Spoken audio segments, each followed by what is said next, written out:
Good morning, everybody, and welcome to Wilton Library.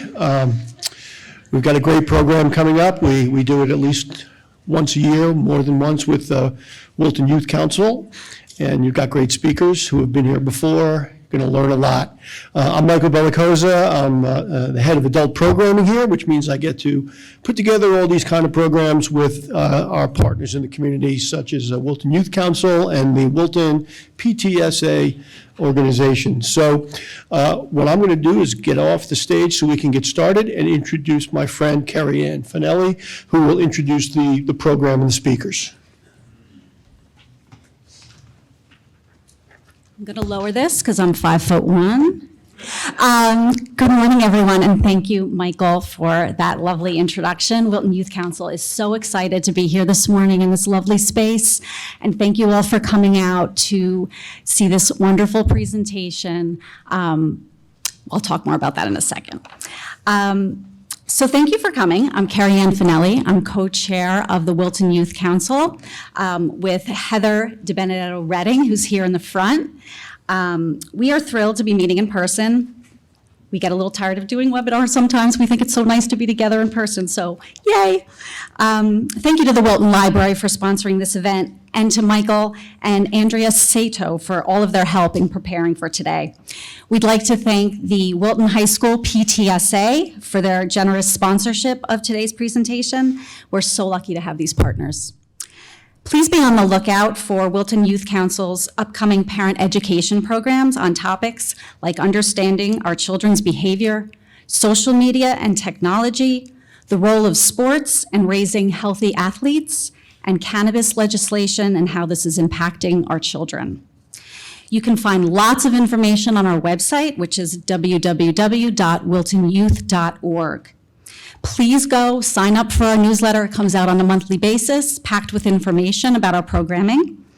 And also, we have a lot of recorded events, so previous websites and things that we've done. So you can actually click on links and you can look back at some of the great programs we've done if you haven't had a chance to attend anything in the past.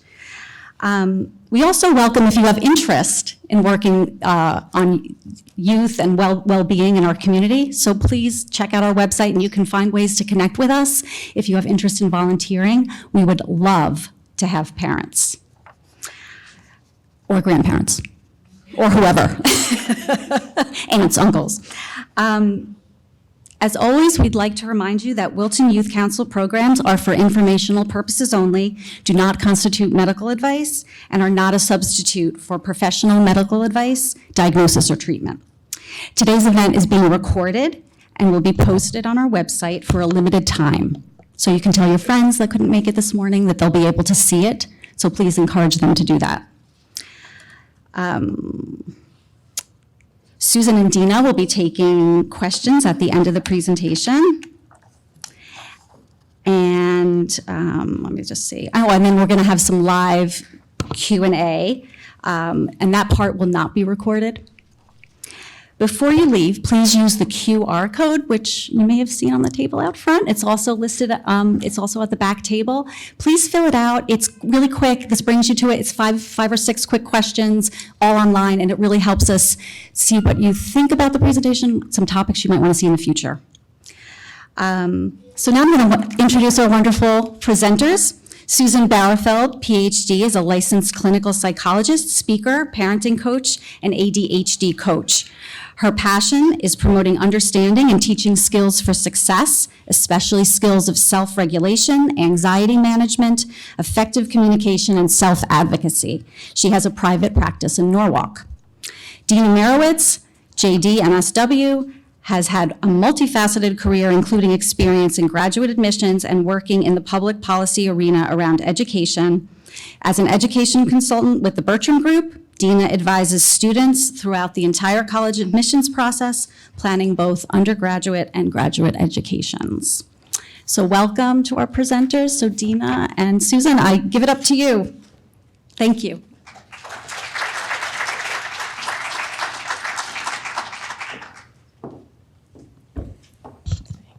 Slightly taller, although I'm shrinking. I am so happy you're all here. It is so nice to see faces in person and that you all are invested and interested enough in your children's futures and what's going on with them now to be here in person. So thank you so much. So we're going to talk about the college process. And if you're here for this talk, that, okay, do 1, 2, 3, 4, and then you get this, you're going to be disappointed, okay?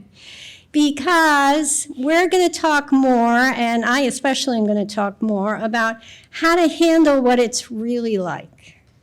Stuff happens as you're trying to go through those steps, okay? And that stuff can be challenging, okay?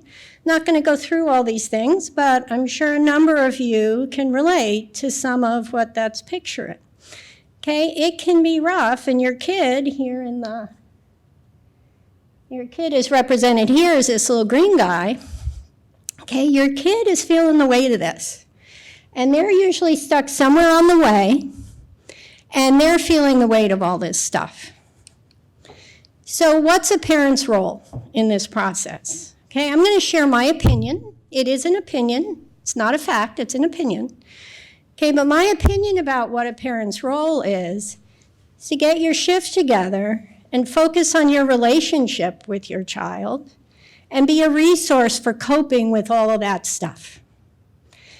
That your main role is that, not making sure they make it to the top. Because they're the ones who have to do that. They're the ones who get themselves there. And your role is more to support them and help them cope with what gets in the way. So this is one of my favorite quotes. I have a plaque in my office. My young clients especially will refer to it and say, I was really surfing today.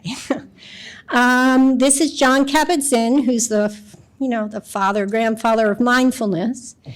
And what he's talking about here is that, the way I would say it is stuff happens. Okay, and by stuff, I mean situations that set off uncomfortable feelings. Okay, situations that are challenging, situations that are hard to manage. They're everywhere. You can't avoid them. You can't eliminate them. But you can get better at coping with them. Okay, so we're going to talk about surfing. And your base camp relationship, if you think about your child as taking this journey, climbing a mountain, your relationship in base camp is the key, okay? It's the source of all the influence you have, okay? You have a lot of influence simply by being their parent or their guardian or whatever relationship you have. You naturally have influence, okay?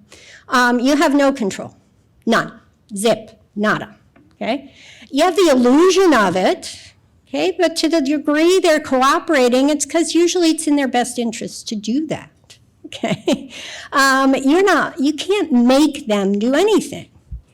And what happens when you try to make them do something? Okay, it usually gets ugly, right? Usually has all kinds of consequences around it. So the key here is that your relationship is the source of your influence. And the nature of that influence can be positive or not. That's up to you. So kids rely on this base camp for shelter, protection, resources. You house them, you feed them, you provide guidance, education. You're living in these communities because those provide lots of additional outside resources. And this last one here, I don't think we think about enough, that one of our goals in base camp is to help them make sense of what's happening to them out there. Okay? Not just react to it, but to respond to it and help them figure out, oh, what do I do with that? What does that even mean that I feel like this? Okay? So your relationship can be massively beneficial and protective. There's a large body of research I'm not going to go into now because I'm cramming a lot in, called the ACE studies, which shows, that adverse childhood experiences have a profound impact, not only on mental health, but on physical health as well. And the more of these adverse child experiences a child has, the correlation with their other problems like cancer, heart disease, job loss, etc., goes up. It's almost a one-to-one correlation, something you rarely see. But there are outliers. And the only thing they found, the commonality, the factor that explains those outliers is the safe, secure, nurturing relationship with a caretaking adult. It can be profoundly beneficial and protective, almost like a vaccine. And we all know a lot about vaccines these days, okay? Or not, okay? And what you want to do is do as much as you can do to have the benefits without harm. Okay, and some of this is based in brain science. I'm going to go through this pretty quickly, again, because I'm cramming a lot in here, but we have various areas in our brain. We've got this lower area. Dan Siegel represents the brain like a fist, okay? This lower area is our primitive emotional brain. It's a vastly oversimplified description, but we're going to go with it for now, okay? So this is the part of the brain that comes online first. It's pretty much online from birth, okay? Brain grows from the back to the front and from the bottom to the top, okay? So this part of the brain, very reactive, impulsive, its job is to, without you having to think about it, to detect, is there anything out there I need to pay attention to? And specifically, do I need to pay attention to it because it's either going to threaten my survival or be good for my survival? So it's looking for both, okay? So that scanner there is that this part of the brain is always on the lookout for these things. And threats will automatically get the attention of this part of the brain because it's designed to do that, okay? We have to work harder to pay attention to the good stuff because this part of the brain is so good at its job that it'll grab your attention and shift you away in a second, okay? And that's a good thing, because if it didn't do that, we wouldn't survive. We'd be hit by buses, we'd be burned on the stove, all kinds of bad things would happen. And then we have this other part of the brain, this prefrontal cortex, last part of the brain to fully develop, okay? And this is the part of the brain where all your surfing skills and all the skills that help you provide that beneficial base camp live. This is the part of the brain that has executive functioning skills, planning, organization, everything you need for the college process, right? But P.S., this part of the brain is not fully on board until between 25 and 30 years of age. Your kids aren't there yet. They don't have all the equipment it takes to have this part of the brain be fully functional. Yet often what we demand of them in the college process is that they have that part of the brain fully functional. It's coming. They have some of it, but it's not fully there yet. Okay, this part of the brain is also can be very responsive and regulated, okay? And it gives you access to C qualities. Now, what I mean about C qualities, this comes from the work of Dick Schwartz, who is the founder of Internal Family Systems. And he talks about parts and self, which I'm not going to get into, but he talks about the benefits of these qualities, these C qualities. I rarely can get them all at one time, but they're things like compassion, calm, confidence, curiosity, okay? But you only have access to these things when you have access to this part of your brain, okay? Well, we have another slide on that. So, any questions on this? Yeah? Can you spell Dick Schwartz's last name? S-C-H-W-A-R-T-Z.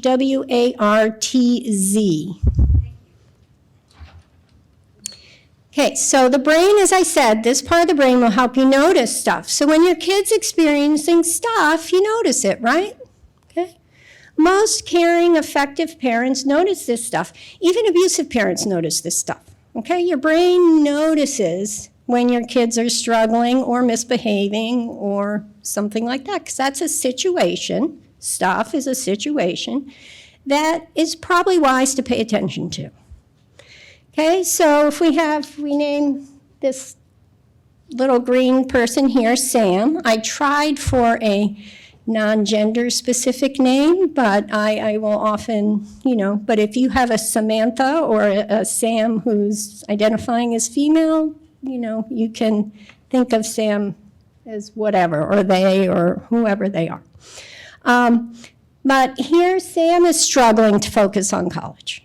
Okay, how many of your kids, in your opinion, are struggling to focus on this as much as you think they need to? Okay, most of you, yeah, okay? So part of why they're struggling to do that is A, this part of the brain is not fully on board, and B, they're kids and they got a lot of other stuff that's important to them going on, okay? So worried thinking shifts your brain state. So here's Sam, okay? And then when you have this thought, oh, I'm worried, what if Sam will never, okay? Sam needs to be that now, okay? Now you're in alarm state, okay? This part of the brain's on fire and it's saying, uh-oh, there's a real big problem here, okay? And it sets you into some version of fight or flight. Fight or flight exists on a continuum, believe it or not. So, you know, Dan Siegel calls fight or flight, you flip your lid, okay? And you can do this, and I would put a pretty good bet on that most of you do this routinely lots of times a day, okay? It doesn't always have to be this huge one, right? But what happens here, what's relevant about this slide is this, okay? When this part of the brain, sorry about that, gets you into fight or flight, okay, you lose access to all those C qualities and all the resources, planning, all of that stuff in this part of the brain. So if your kid is melting down about the college process and you persist saying, we have to do this tonight, there's a deadline tomorrow, what happens? How successful are you? Okay? You're not, because you need this in order to accomplish that, and that's not online. Okay? So get your shift together. When this happens, what you need to do is get your shift together. And wonder instead of worry, and be curious, not furious. And that goes a long way to helping you regain access to that part of the brain. Okay? It also helps you be here with Sam. Okay? When you're freaking out, are you with Sam? No. What's it like, do you think, for Sam when Sam's parents are having a hissy fit? Okay? They're not available. Okay? And that's more stuff. Okay? We don't want to add stuff. We want them to help them cope with the stuff they're already dealing with. Okay, so what does this beneficial base camp look like? Okay, I already talked about those C qualities, very rich in those C qualities. Okay? It supports the process of getting there. Okay? They do the climbing. You can't do it for them. A lot of people try and a lot of people do, but what happens to those kids when they have to do something on their own? They can't do it. Okay? It focuses on helping them cope with the stuff along the way. Okay, get so focused on that have to be here that you lose sight of what's going on the way. The middle is important, and most of us are stuck in the middle. Okay, I didn't put it in here, but I have a new slide about how most of us are in the middle, okay, the normal curve. Most of us exist in that 68% in the middle. This kind of base camp, this kind of relationship provides relevant, reasonable, and reliable resources and guidance. So what do I mean by that? Relevant is, if your kid that day just had something happen on social media that's really in their social circle significant, the help that's going to be relevant to them is help that's helping them cope with that. Not talking about the college process, okay? And that's a win-win, because if you help them cope with that, then it opens up space for them to then shift over to focusing on the college process. But if you ignore that, okay, not only is your help not helpful, you may have really great ideas for what to do next. They may be spot on in terms of if that's where they are, that will help going next. But if it's a misfire because what's going on is something else, then it's not helpful help, and it adds more stuff. Okay?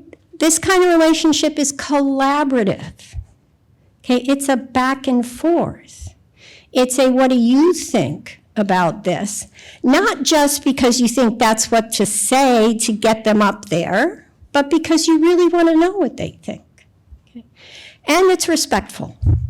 Okay, I teach a whole 6-week class on how to talk so kids will listen and listen so kids will talk. If you haven't read that book, I recommend it, even if you have teenagers.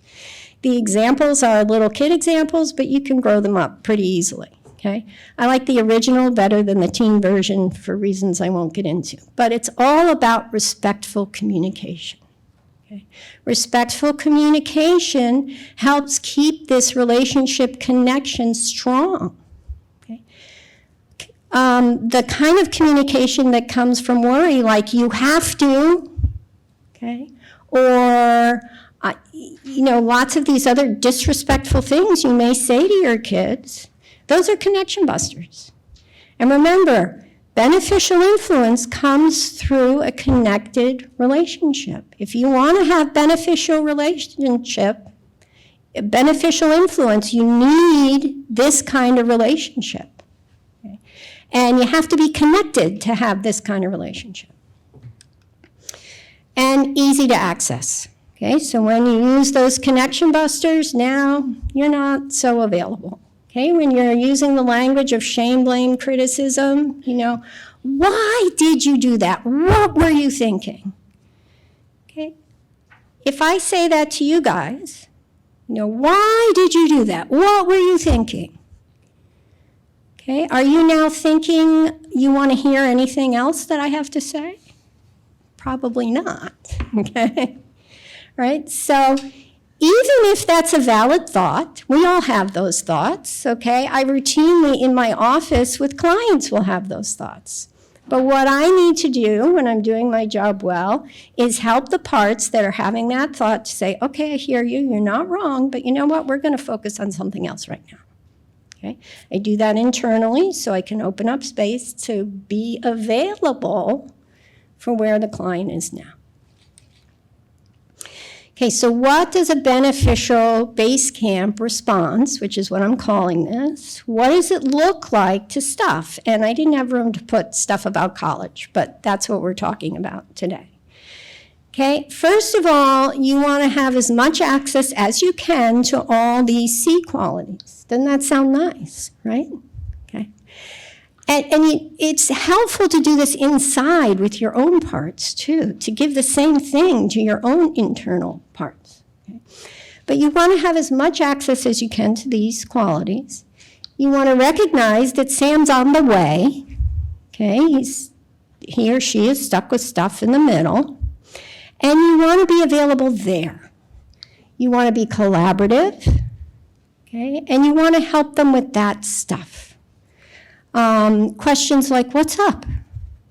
Okay, I wonder what will help you cope with, that pile of mail that I've asked you to go through. What's getting in the way of looking at that stuff, okay? And this is a statement based on a program at Yale called the SPACE program, Supportive Parenting for Anxious Childhood Emotions. Fantastic program that Eli Leibowitz has developed. And I've been trained in that program, and one of the treasures that I use all the time, even if I'm not doing this program specifically, is this statement that has 2 elements. One is the acknowledgement of the struggle. I see you are struggling, but, and here's the other element, I'm confident you can cope with this better than you think. This is a shift. This is a shift from the struggle to how do we cope with the struggle, okay? You are very involved parents, I'm assuming, from the fact that you're here. You've probably read all about the benefits of acknowledgement, right? Acknowledge feelings. It's really important to hear the feelings and acknowledge the feelings. One thing my clients taught me, and one client in specifically who's given me permission to say that, is that it's very easy to get stuck there. It's very easy to get, oh, that's terrible. Oh, you must feel so bad about that. Okay, and we've all been taught to say that, right? Okay, but what happens when you get stuck there? Ugh, it's kind of awful, right? Okay, so you want the shift to coping. And this statement is a great way to do it. Has these two elements. I see you're struggling, but I'm confident you can cope with it. And if you have really skilled worry brains in your house, this qualifier helps. I'm confident you can cope with it a little bit more than you think. Okay? And so once you do this, then they can take the next step up. Will this rocket ship them up there? No. Okay, that's not how it works. But it'll enable them to take that next step. Okay, so worry, which is a lot of what's interfering with our lives right now. We're a culture of worriers at this point, in my opinion. Worry shifts the nature of base camp.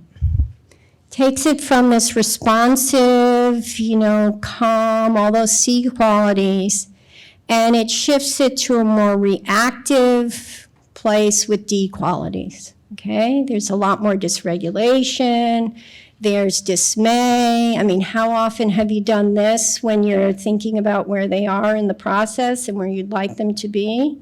Okay, lots of disapproval, lots of trying to dominate and demand things, and all of this leads to disconnection. Okay, these are all connection busters.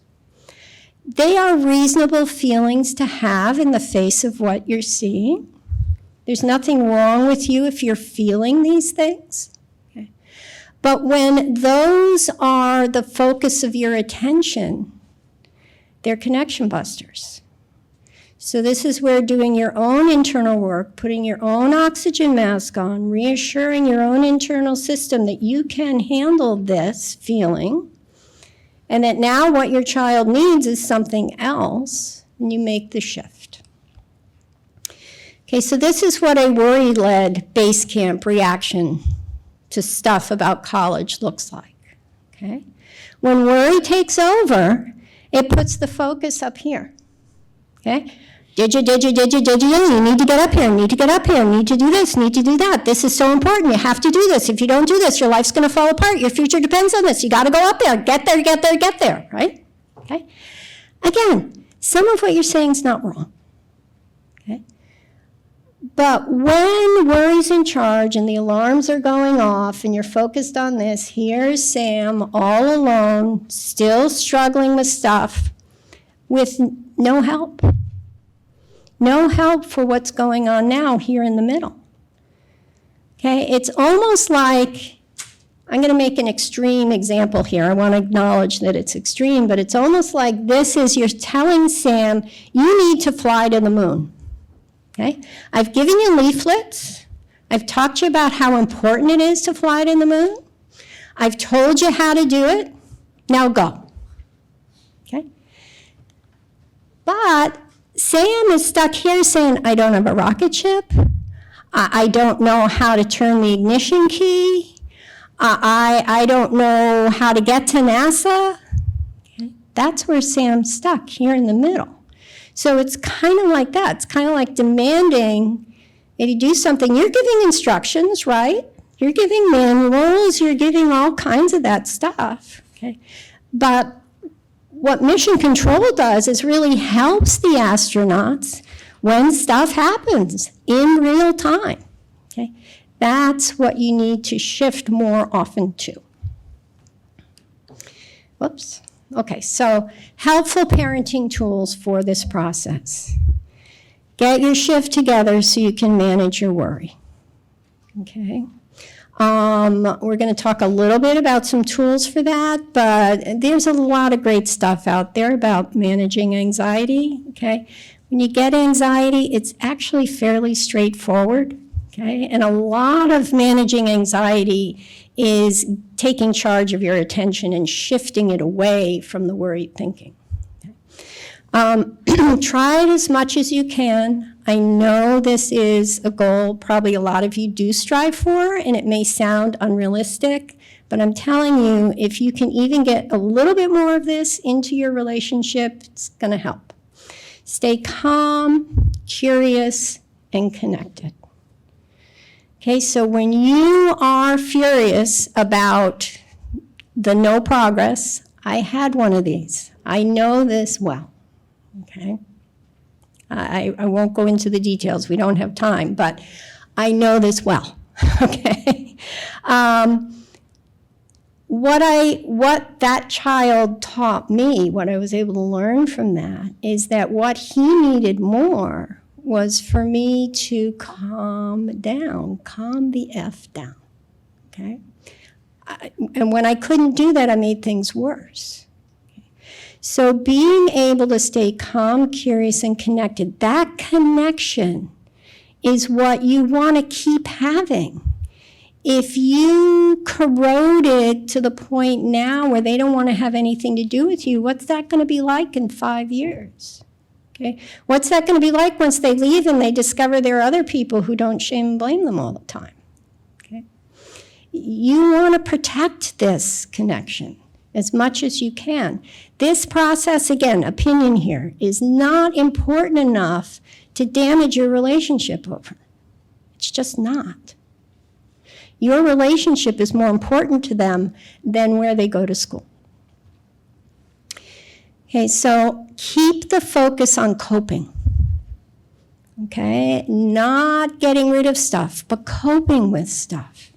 It's hard, but keep shifting. It's an active process. You're going to be pulled over to the alarm. Your brain is naturally going to notice these threats. So it's got to be an active process of shifting back to coping. And then you teach them how to do all these things. If they see you with your oxygen mask on, if you're modeling this, it's a great way to teach them how to do it themselves. Okay, so ways to get your shift together. And I call this process spot it, suss it, shift it. So the first thing you want to spot is you want to spot what's my concern.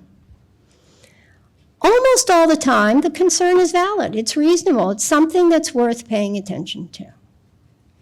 Then you also want to spot another thing. What is your worried thinking about that concern? Okay. A good clue to worried thinking is I need to, I have to, those kinds of thoughts. Okay, what if? If you're saying what if, you can be pretty sure worry's in the room. And then you want to suss it. You want to separate the concern from your worry about the concern. And then ask yourself the question, will worried thinking about this help me? Okay. Almost always the answer is no. Okay. And then you want to shift it. And you want to shift it to coping. Now I'm going to run very quickly through these next time to give Deena time. But what I'm going to go through now are some helpful shifts that will help you surf during this college process. Okay? The first one is instead of thinking about this as the big step, okay, and pushing them toward the big step, think of it as an ongoing step, and on just one step on an ongoing path. This is just one, it's big. There's no question it's big, but it's only one thing. And another way to view this, if you like thinking about it as, the top of a mountain, okay?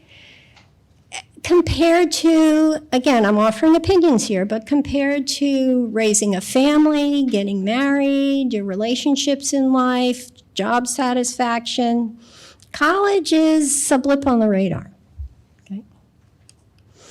Instead of worrying, oh no, okay? Everything depends on Sam going through all these things and making some decisions, okay? I remember that avalanche of mail, and a lot of my kids, I had 3 boys, most of them didn't look at it at all, okay? But instead of worry, wonder. I wonder, how Sam can begin to narrow this down. And just wonder about it instead of worry about it. I know it sounds a little glib, yet it's really important. Instead of being furious, I have organized so many things. Okay, this is my husband who's a chart guy. Okay, he had beautiful spreadsheets about college that my boys wanted nothing to do with. Okay. And we finally got, by the third one, we finally got to the point where it was like, okay, I'm doing the spreadsheets for me, and it's helpful for me, and it helps me calm down. They don't have to look at it. Okay.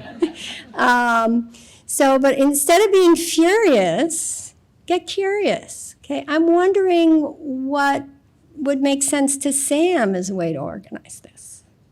Okay, what's meaningful for Sam here? Instead of demanding that they be up there now, instead of demanding that they rocket ship to the top, that they take an elevator, that you helicopter them in, instead of that, okay, help them through the middle.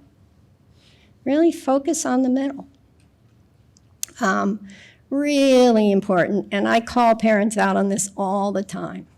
You guys, if this is news to you, I'm sorry, but you are not going, okay? You're not going, okay? As much as you'd love to, okay? I'd love to redo it. With the skills I have now, it'd be a really different thing. But you're not going, okay? They're going. So, and your language matters, okay? So instead of saying we are looking at, my teen is looking at. Okay, instead of didya, okay, I'm happy to see you. This is my dog Luna. She comes to the office with me, okay? And we're actually working with Luna. She is a little too enthusiastic with her dog greeting, okay, because she's just so happy to see people. But if you have a dog, or if you've seen a dog greet its owners, there's no judgment. There's enthusiasm. It's a warm welcome. If you can do more dog greetings, that'll go a long way to, and you don't have to lick or anything like that. But, if you can do more dog greetings, your connection will benefit. Instead of constant college talk, okay, set a time each week for college talk. I actually, again, a lot of my clients and my kids have taught me a lot of the things I know. So I'm not just, wise because that just happened magically. It was taught to me. My middle guy came home one day and said, we are only talking about college on Sundays for an hour. And my husband and I were a little taken aback. And it took us a while. We had to do our own oxygen mask regulation. But we honored it, and it was the best thing we ever did. Okay, instead of this being a prize to be won, that this is, you gotta get this prize. You gotta be labeled by this prize. Think of it as finding a fit, finding a good fit. The fit is more important than the name of the school. Instead of evaluating, Sam's such a scatterbrain. That's a good school. These are examples of evaluations. You want to describe, Sam's having a hard time sifting through all this information. Or, that school has an acting program that Sam was really excited about. Or, the architecture at that school really lit up my child. Okay? Describe instead of evaluate. And lastly, instead of trying to fix the future, worry wants you to fix the future. Worry wants you to be sure. Worry wants you to not have any discomfort about this. Worry wants you to say, okay, we got it. It's the perfect place. We're sure they're going to get in. We're sure they're going to be successful, and there's nothing uncomfortable about it. That's a crock of you-know-what. There's no such thing as that. Okay? So instead of trying to fix the future, be with them now. They need you now. They want you now. Even if they're grumpy and rolling their eyes every time you say something, your relationship with them is really important to them. And if you can shift more of your attention to that, I'm not saying ignore the college process, but if you can shift more of your attention to the relationship, then a lot of things will improve. And their possibilities are just starting. This is not the end, this is the beginning. So.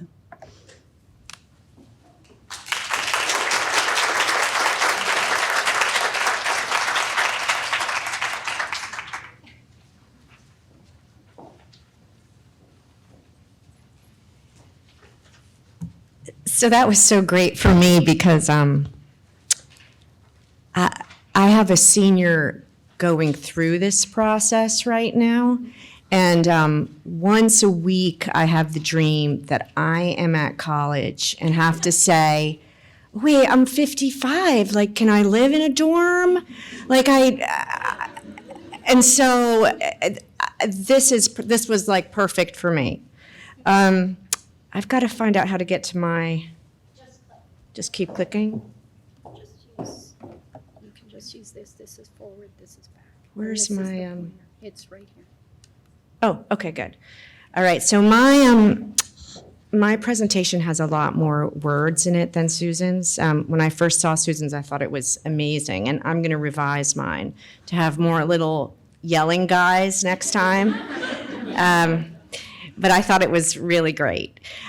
So anyway, I'm gonna talk about some of the strategies to help with this process. But I just want to start by saying that when I started to work on this, which was about 20 years ago, I loved working on the process of it. I had come from doing educational policy work in Congress and for nonprofit organizations, and it was taking too long. And I loved that this process was doable and short and that there were great results. And so that's what I focused on. In the past 10 years, much bigger focus for me has been on the anxiety and stress and worry around this process. So I want to bring that into this because there are ways to handle this process and to really acknowledge the stress and anxiety, but also to get through the process. So let's see here. So one of the first things that often drives this is the anxiety. Oh my gosh, is my kid going to be able to get into college? You know, are they ever going to make it? Or what colleges are going to accept them? Are they going to get accepted by any colleges? What if they don't get into any colleges? And so I ask you to shift your thinking a little bit and realize that there are actually 3,000 colleges across the country. Most of them have acceptance rates of 70% or over. This does not mean that you can't think about the colleges that I know you're all thinking about, and I'm thinking about too for my own daughter, these colleges that are on the East Coast, the colleges that you hear about in the news all the time, the Ivy League schools, Stanford on the West Coast, Northwestern and Chicago in the middle. We all know these schools because we're all swimming in the same pool here, right? And these are the schools that we hear about. We hear about the schools where our relatives went, where we went, where our neighbors went. We know about the big athletic schools. So these are the schools that we're all familiar with. But I just want to say that there are actually a lot of other schools out there that you just might not know about enough. And so I just want to put that out there to keep an open mind. One of the organizations that I think is fantastic is actually based at Stanford in their Graduate School of Education, and it is called Challenge Success. And what Challenge Success has done is to provide some real data and hard evidence to refute this idea that if you don't get into the one school or one of these 10 schools or one of these 5 schools, that means you are not going to have a good life, a good career, a good job, be happy, be successful, make enough money, survive. And so the data that they show really is that there is somewhat of a modest relationship between financial benefits for attending the more selective, more highly competitive colleges, but mostly that these benefits apply to first generation and underserved students. That college selectivity overall is not a reliable predictor of student learning, their job satisfaction, their well-being after they graduate. And so this is really important to know. What's really important is, well, there are a few things. One of them is that, you know, your background, your major, how ambitious you are as a student is much more important than actually the name of the college that you choose.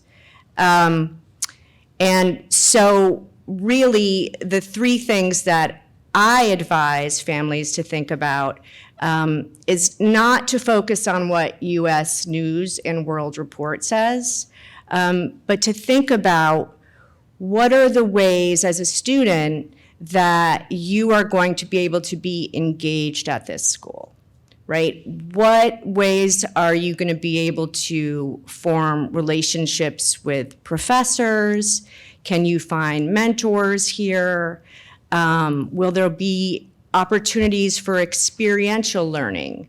Can you get internships? Can you apply what you're learning in classroom to real hands-on experience? And will you be able to find a sense of your community here? And to think about what your community means. And I'll go into that a little bit more. But I just want to sort of open the conversation about this more, because I feel like we get stuck in the rankings. And there's a lot of controversy about what those rankings really mean, but there's some real data here that talks about what these other pieces mean. So when I work with clients, I have them sort of understand that piece, or at least acknowledge that that piece exists.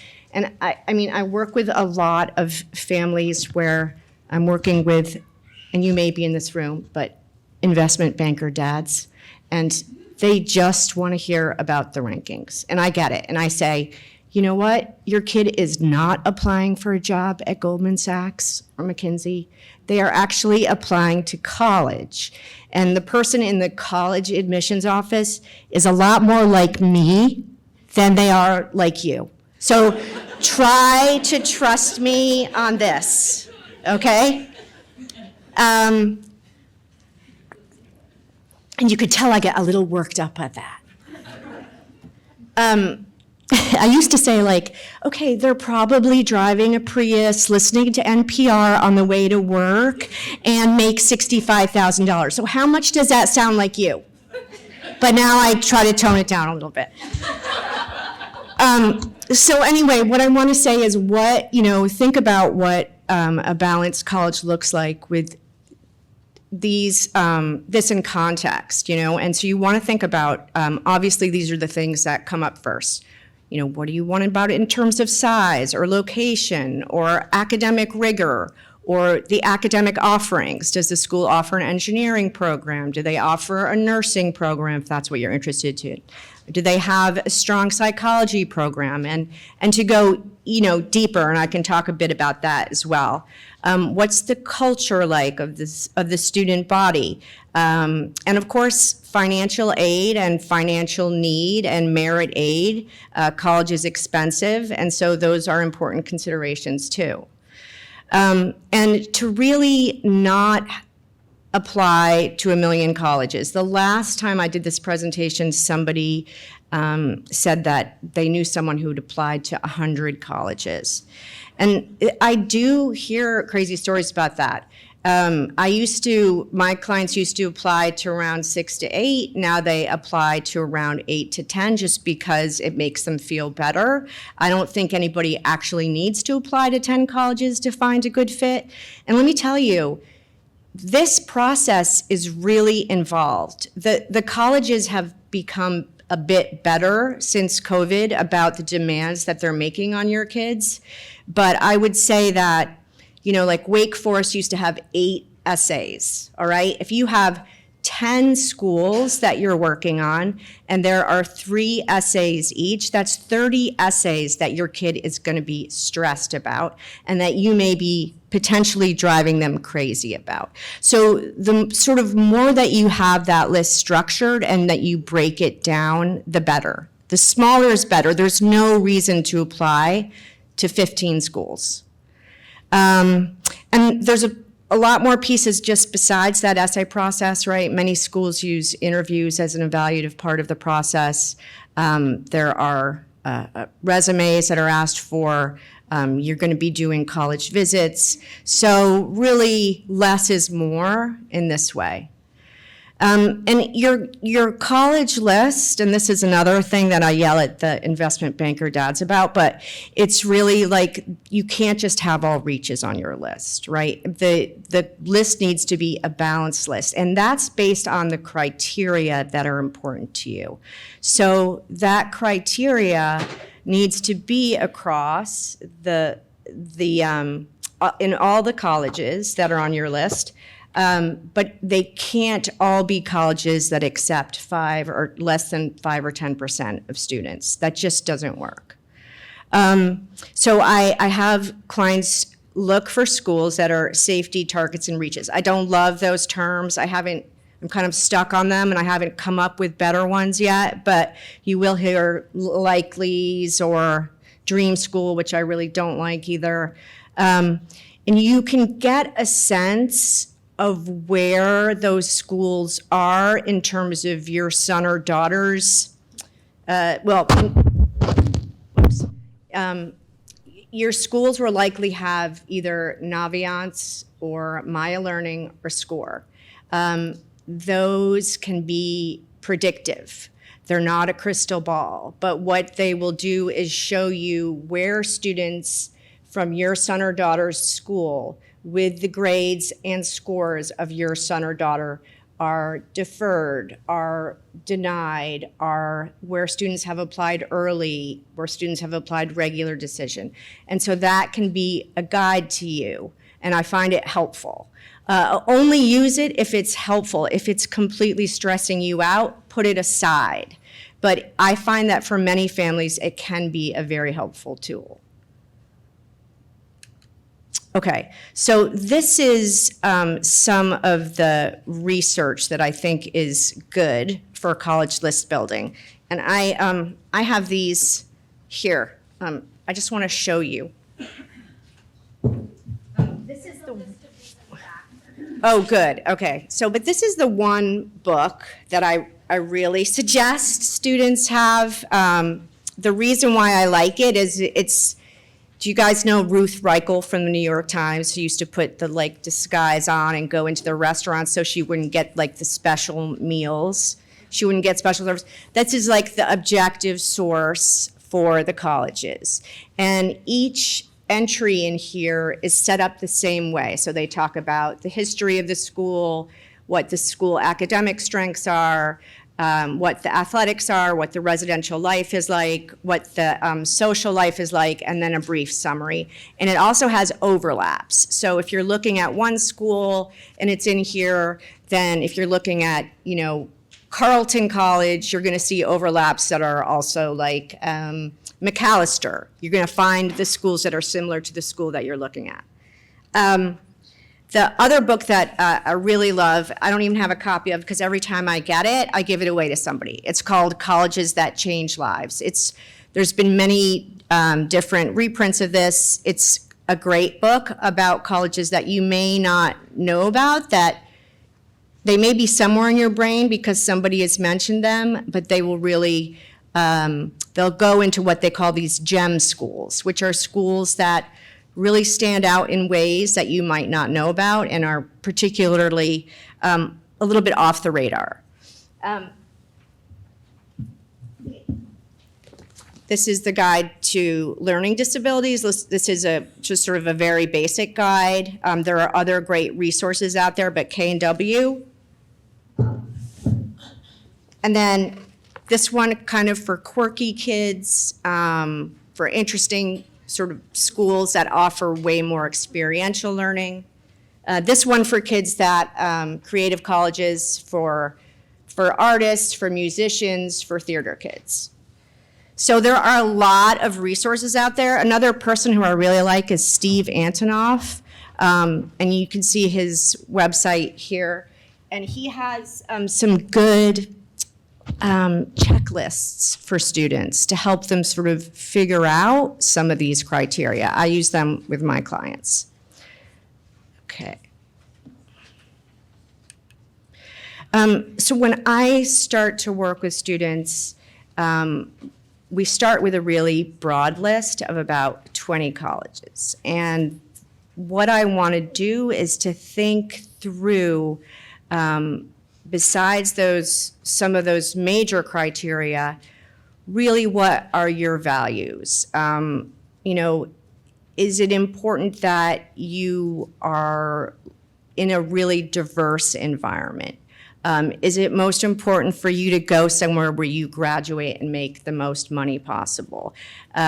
Is it important to go somewhere where you actually want to save money for graduate school? Some students really know, like, I know I want to go on to law school, or I want to go into med school, or they think they know that, and they decide that they want to go to a college that's less expensive for that reason. Do you want a super intellectual place? Do you want a place that's like a little bit less crazy than your high school? Sometimes when I'm working with students at really intense high schools, they need a little bit of a break and a little bit more balance than they've had in their high school experience. And there are deeper ways to answer these questions. So, for example, when we're thinking about the size of a school or how intellectual or academic you want your environment, I ask kids deeper questions. So do you like asking questions in class? Is it important for you to have class discussions, or do you not care about that? Do you want to be at a campus where like the weekends are like completely for partying and being engaged? Or are you somebody who would rather sort of stay in one night and recharge? And there are all kinds of different variables, and these are the kinds of questions that I go into in much more depth, so that it's not just like, do you want big or small? Well, they may not know, but really how to think about what these criteria mean to them. And then this is really important, be aware of the advertising. I was in admissions at Columbia, and it was extremely important to us.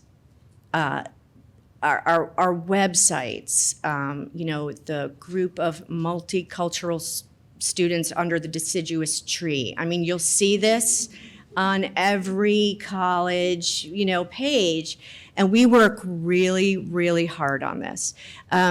Naviance, College Board, ACT, the information that your kids are accessing from their high school or from any of these companies are companies. So they are airbrushed and beautiful and very, very well curated. So be aware of the advertising that goes into this. You need to look deeper. You need to do informational visits and information sessions and tours. And if you can, do on-college visits and on-college tours, but you have to go deeper than what they're showing you. You have to get off the beaten path, because it is really very carefully well done. And so just be curious about that. One question, I have it on here, is to, when you're on information sessions or tours with students, to really ask students, like, what have you learned about your school since you started here? Who is the professor or staff member that made the most impact on you your first year? Who did you have the closest relationship with? Have you had a conversation with the college president? Right? I mean, some schools, these things are very accessible, and at some schools are accessible and some places they're not, and it's good to know if that's important to you. So you want to prioritize your criteria really carefully. So I really laughed when Susan was talking about the chart, because I am a chart person, and my daughter does not want to look at my charts at all. But this helped me, so I'm going to share it with you. there is a point where when you're looking at colleges and you're trying to prioritize the criteria, you could kind of keep on going back and forth, right? You can say, well, I really like this school because it has a strong art department, but I don't really want a big school, but the art department is so great here. Or I really love this school because it's the perfect location, or I love that it's, you know, in this rural place and it's just what I want in terms of that, but they don't really have the strong psychology program that I want. So when you get down to these sort of criteria that are the most important to you, and there is a process for figuring that out, then it is helpful, I think, for many people to have it sort of plainly in front of them. So this is not the way that these schools actually end up, or maybe even meet these criteria, but these are the criteria that are most important to this one client.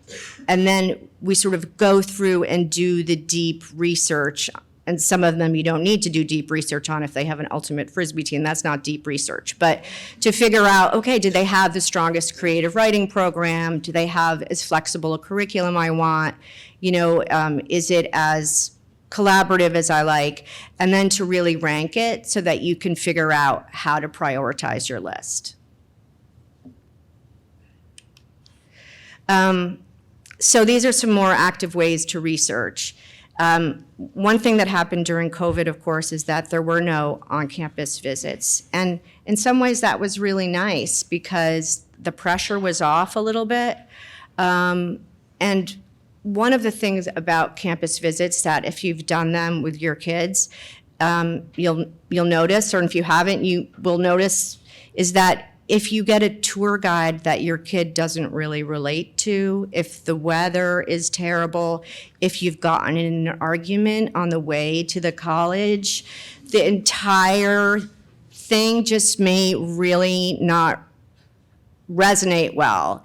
And so sometimes it's nice not to put too much reliance on the first visits, right? To think about what you've seen, but there is a little bit of a break in knowing that there are other ways to research the school. So yes, you can do in-person tours and info sessions.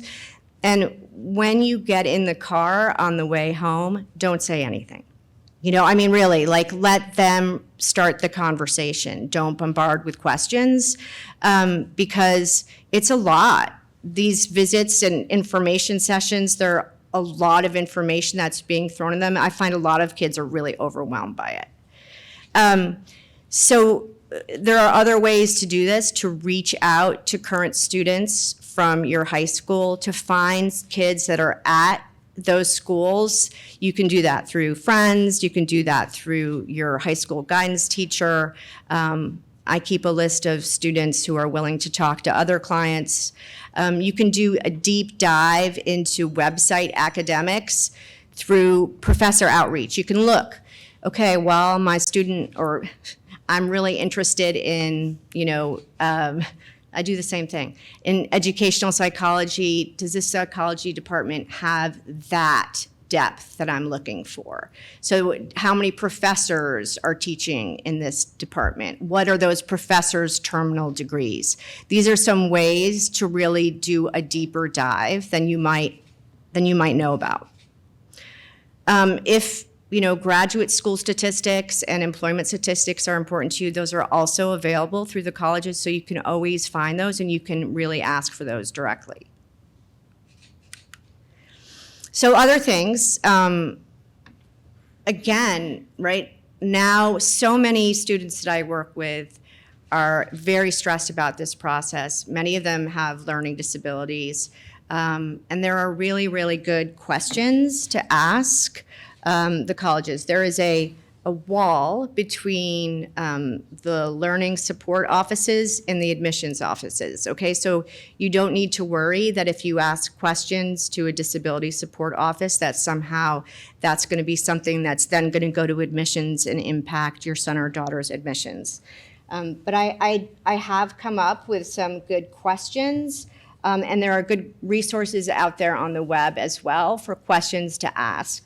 And I know I don't want to take too much time, but I think it is really important if you get to go visit a college and your son or daughter has learning disabilities, to sort of look where the disability support office is. Is it in a really central place? Is it like very open? Does it feel like students would be welcome and engaged in there? Or is it sort of on one end of campus, in a basement somewhere, or somewhere in between? There are ways to sort of assess the school's philosophy on handling learning disabilities by looking even just at the physical layout of a school. But you also can ask questions like, you know, how many students are enrolled in learning disability support at your school? Are there peers who do learning support tutoring, or is it staffed by professionals?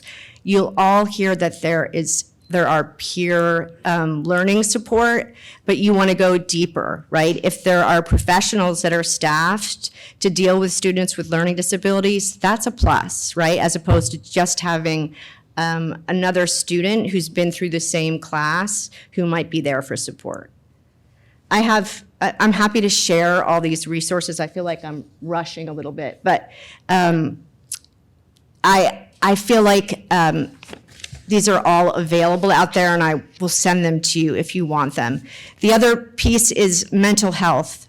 There's not really a great tool to try to figure this out. I had a book proposal that was submitted on like March 14th, 2020, out there in the world, which was like the day before we just completely shut down, on mental health resources in colleges. And I still feel like this book needs to be written.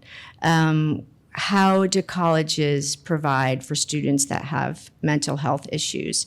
And there are a lot of great questions to ask, including what's the school's philosophy on student mental health? There are some colleges, and I'm gonna show you the list of colleges that have really great support for students. Well, these are some of them with learning disabilities. Whoa. Why am I stuck?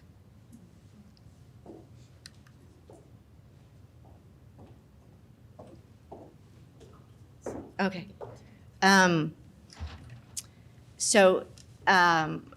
What I have next is just a list of some great colleges for students with learning disabilities. We'll make those available on the Wilton Youth Council website. Okay, good. Here they are.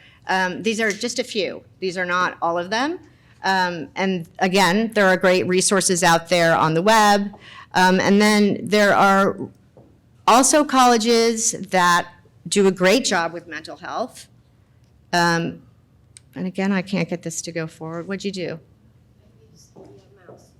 The mouse. Use the mouse and put it on next. Do that. Next. There we go? Okay, I think I got it. You want me to stay up here and click? Thank you.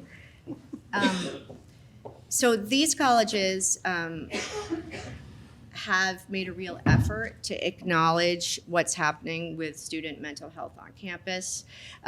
Everybody's talking about it now, but these colleges are really putting the money where their mouth is. Some of them, McAllister College, for example, they've built in therapy for all first-year students into their first-year experience. The other ones have really great support. There's not a huge waiting list to get a therapist. They're staffed by psychiatrists. They're used to mental health issues on campus, and they're acknowledging the problem and providing resources for the problem.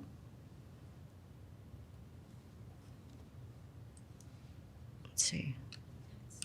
Yeah, I don't know why it's not working. Okay. So this is the other thing that I think is important. This is a really big transition. And maybe the last time you had this big of a transition was whether you either had your child or adopted your child. And if you think about all the resources that you had at that time, what to expect when you're expecting, like your birth plan, the whole community surrounding you to this. And this is big. So, keep in mind how it feels, but acknowledge that it's only one step in this process. You can go to college in 4 years or 6 years. You can go to college and start at one school and transfer to another school. Many of the students I work with in high school have gone to 3 different high schools, have taken a year off. Kids get through this process with your support, and there's not just one way to do this. And we're talking about teenagers here, right? So they're 16 or 17, and the brain thing is real. There's a lot of ambiguity in this process. Be okay with it. Your kids are not necessarily going to know what they want to do when they get out of college or know what they want to major in. And think about whether or not you did, right? Are you doing now what you majored in college? Many of us are not. So be reasonable about your expectations, and be curious about what interests your child now so that they can take the next step. But don't look too far ahead, because that can be really overwhelming. So you want to find a place for them where they will be pushed to learn a little bit, where they will be challenged, but not where they're going to be shoved, right? Not where they're going to have to be scrambling. So think about what it is that makes your child tick, and look for that, not what you have expectations for 10 years from now, or 20 years from now, or even 5 years from now. Think about where your kid is now, and reach out for guidance, because there are so many resources here. Your students' college counselor at their high school, there's a gajillion resources online. There's Challenge Success, there's Susan.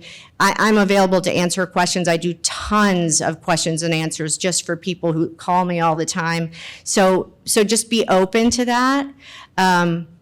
And know that you're going to get through it. And I think that's my last one. Yep.